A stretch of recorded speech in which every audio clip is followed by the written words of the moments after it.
Never forget, because it was that one date, you know, and the same like anything else, I was promised to do 5, 7 other dates.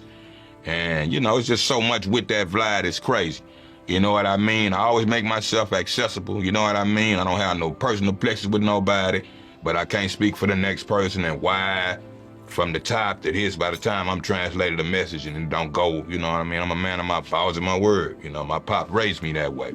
So when it don't go like that, you know, it puts me in an uncomfortable feel.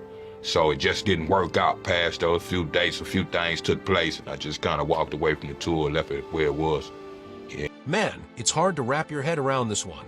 Young Bleed, Glenn Clifton Jr., the Baton Rouge storyteller who turned street corners into symphonies of struggle and swagger, left us way too soon on November 1st, 2025. Just 51 years old, gone after a brain aneurysm hit him like a sucker punch right after he owned the stage at that No Limit vs. Cash Money Versus in Vegas. I remember catching his set live on stream.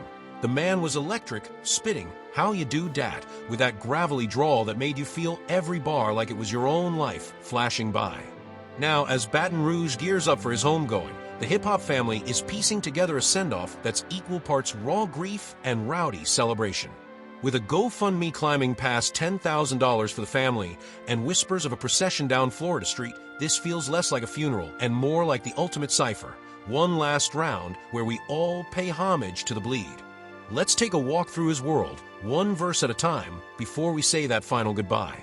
Growing up in Baton Rouge in the 70s and 80s wasn't a fairy tale. It was humid nights, hand-me-down sneakers, and dreams scraped together from whatever mixtapes you could snag.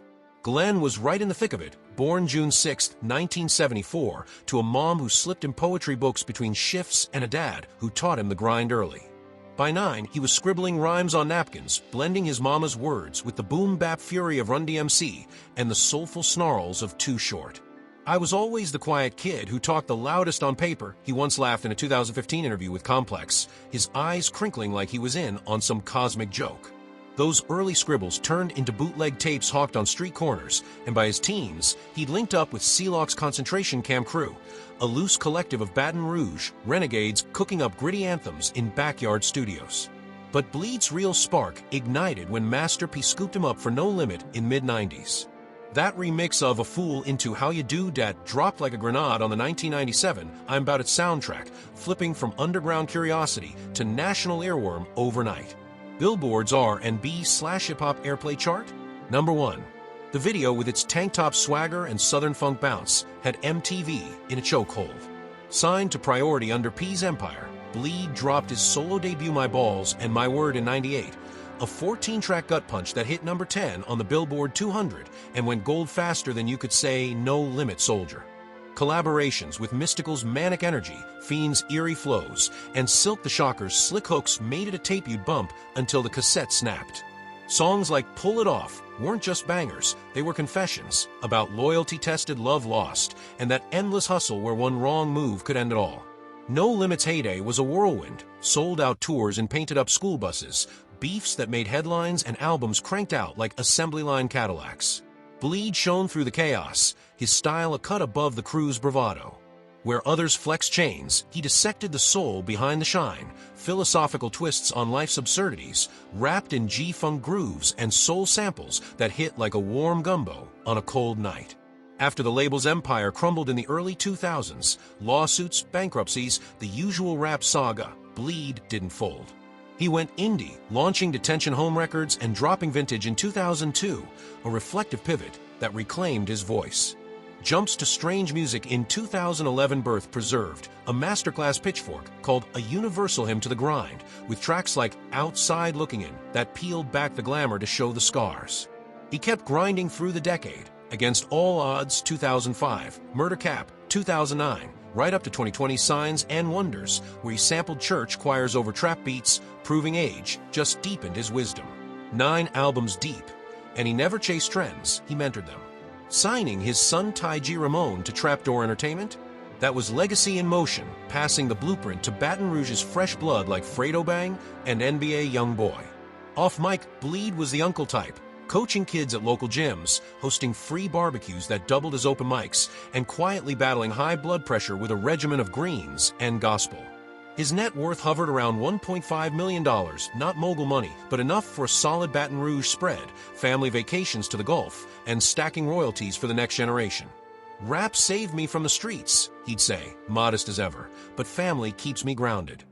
Then came that fateful weekend. October 25th, 2025, ComplexCon Versus, no limit clashing with Cash Money in a nostalgia-fueled fever dream. Bleed, fresh off a decade of sporadic shows, stole the night. Trading bars with Juvenile and Mia X, he closed with How You Do Dat, the crowd a sea of raised fists and phone lights. Hours later, at the after-party a hit, collapsed sirens, ICU at Sunrise Hospital. A brain aneurysm, fed by unchecked internal bleeding, no warning, no mercy. For 7 days, the world held its breath. Fake death posts lit up Twitter on the 28th. Sister Tedra shut M down fierce. He's fighting. Keep the prayers real. Master P turned it into a movement, his IG live pulling in thousands. Bleeds a soldier, send that energy. Tai G, his 24-year-old pride and joy, updated from the waiting room. Dad's bars got us through worse. This one's for him. November 1st shattered all.